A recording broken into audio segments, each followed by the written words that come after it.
Good morning. Right now I'm going to meet with one of the videographers. I kind of gave myself this resolution to try to meet more people in creative space, and today is the first step. It's about 20-minute walk and this is my backdrop. And today is super sunny. Honestly, it's such a nice October. Most of the days are sunny like this, which is super nice.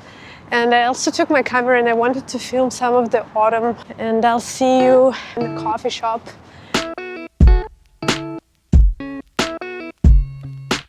So I got this infusion of imported cows. It's called Aspirals.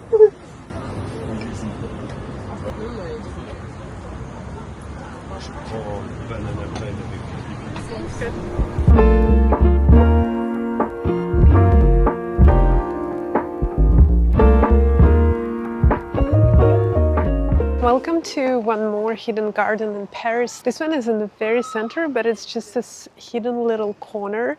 It's a part of the museum that's called Quai Branly. What I like about it especially is that it's rarely busy because it's kind of a local garden and generally tourists wouldn't know about it. It's not like it's hidden, but it's not well known. I originally discovered it by accident, but the first time I saw it, it just felt so nice and serene. It's kind of this hidden garden that you can just sit and relax.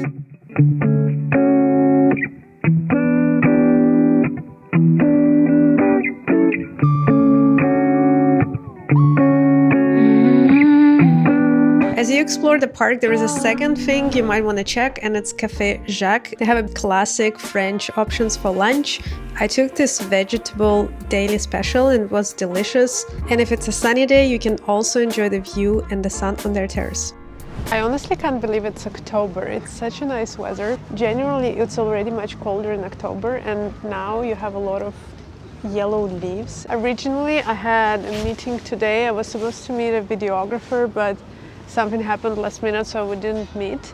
But it was not very far from the Eiffel Tower, and I just took this opportunity to have a walk around this park and took some photos and videos. And yeah, I mean, just look behind me. It's just so beautiful.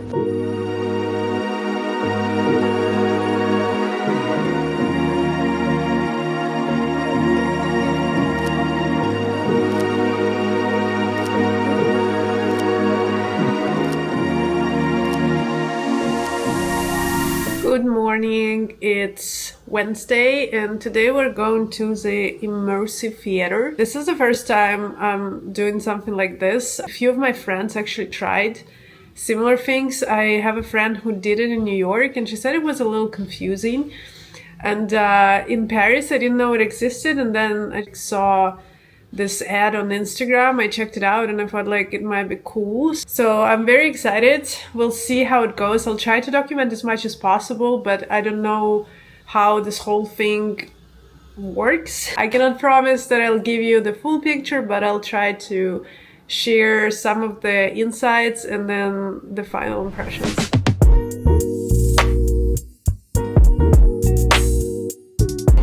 They have 8 different scenes and 1 hour of spectacle.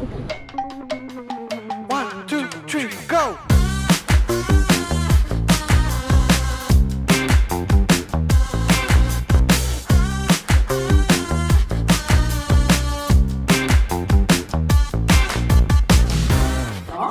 Autour du monde entier? Oui, un voyage entrepris par un gentleman britannique. D'après le Morning Chronicle, il est désormais possible de faire le tour de la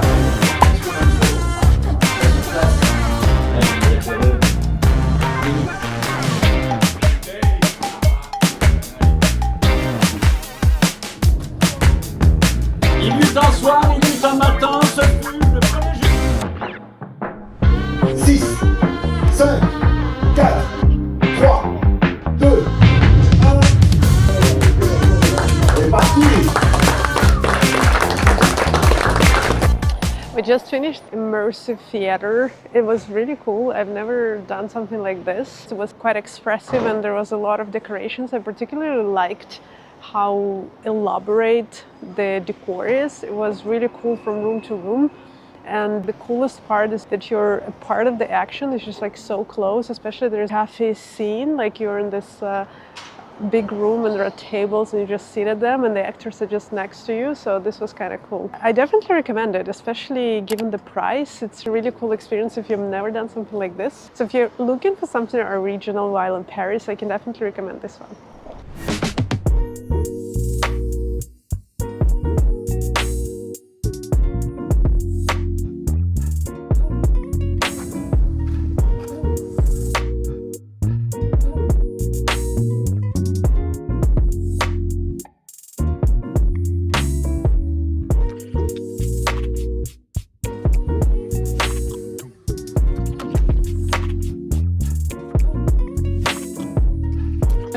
Very great today, and I stayed at home. I was trying to focus on editing. The editor that, like the newest one that we were doing a trial with, he eventually it turned out that he just didn't have enough time to put into edits. So yeah, today wasn't much fun and I didn't do much except for editing.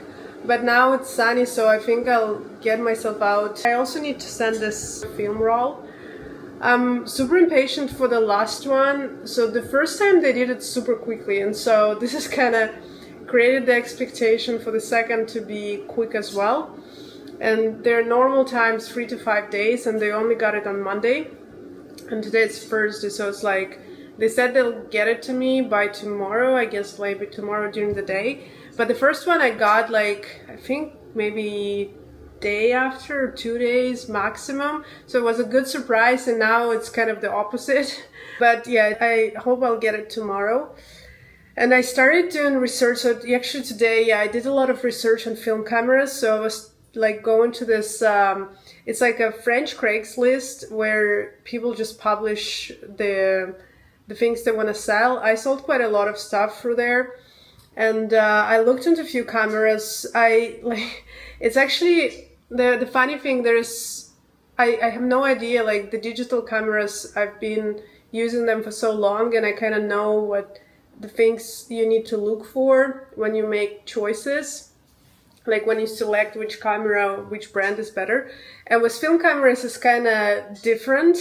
And there's a lot of ones that are very popular online, but you don't know if it's just hype or if it's actually good reasons for them to be top cameras. And I have a photographer friend who's really knows the film cameras, and he recommended a few. I kind of have shortlisted 2, and I found people who sell them here in Paris, and the price seems to be okay. One which is very popular, it's Olympus MGU. I don't know if it's Muji. And it's sort of the one that is the most hyped point and shoot online for film cameras.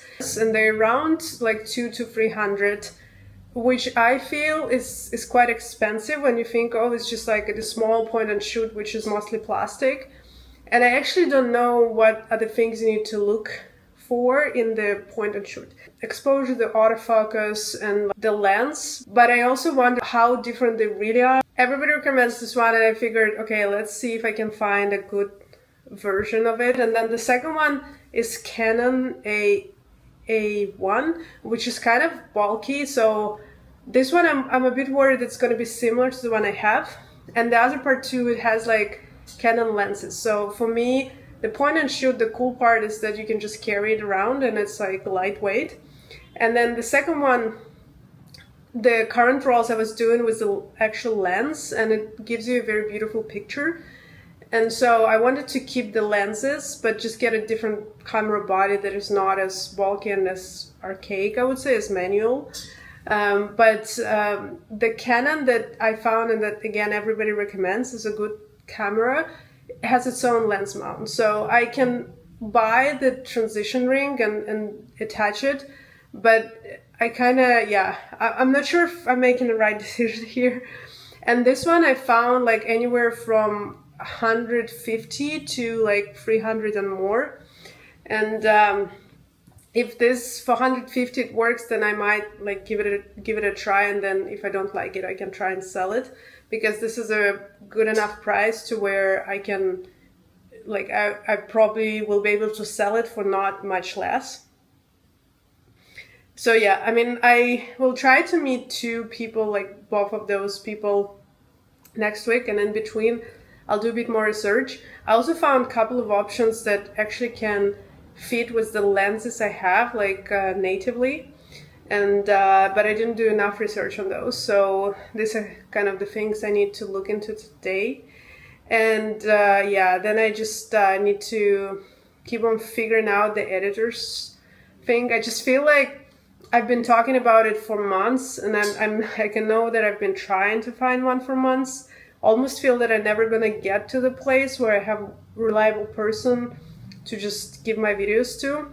But I can definitely see that I don't want to do like full editing myself, and I want to have more episodes out there that I can physically edit myself. And I want to focus more on like concepts and go and film and like, you know, creative part, and have help on the editing. Yeah. So yeah, I feel like I'm just talking about the same things. I don't know, it's probably boring. Let me know if this is something you like hearing about. But yeah, for today it's gonna be kind of it.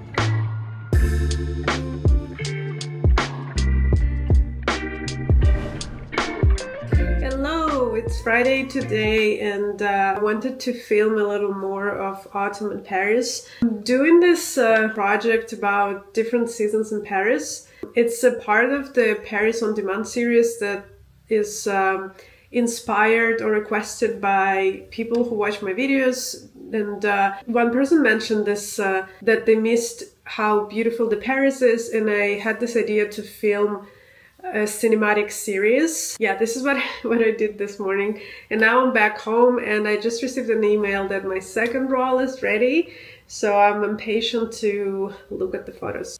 Oh wow, those are really nice. I just opened, so they send you this film roll, and the ones I was particularly curious about, I had 2 photos I asked strangers to take of me, so I wanted to see how they turned out. Okay, so I'm gonna start from the bottom.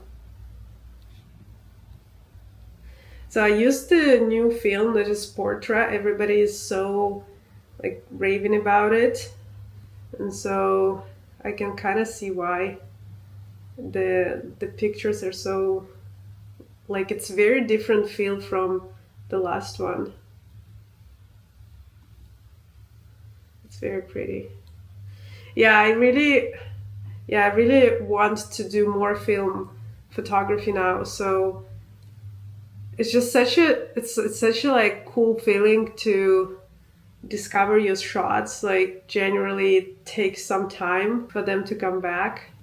Oh, the ones with me actually turned out pretty well. Well, the first one is out of focus. Eiffel Tower is in focus, so this is fine.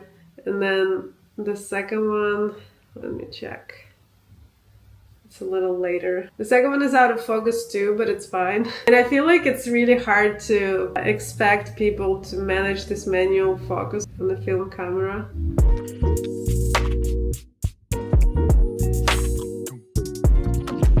Second roll is also a success, and I feel like this can turn into a more permanent hobby. So now I just need to really focus on finding my new camera that I can carry with me easier. And we also have the third roll that I'm gonna send. So hopefully I'll get to share it with you next week. And with this, I think I'm gonna end this vlog here. Thank you for watching, and I will see you next week.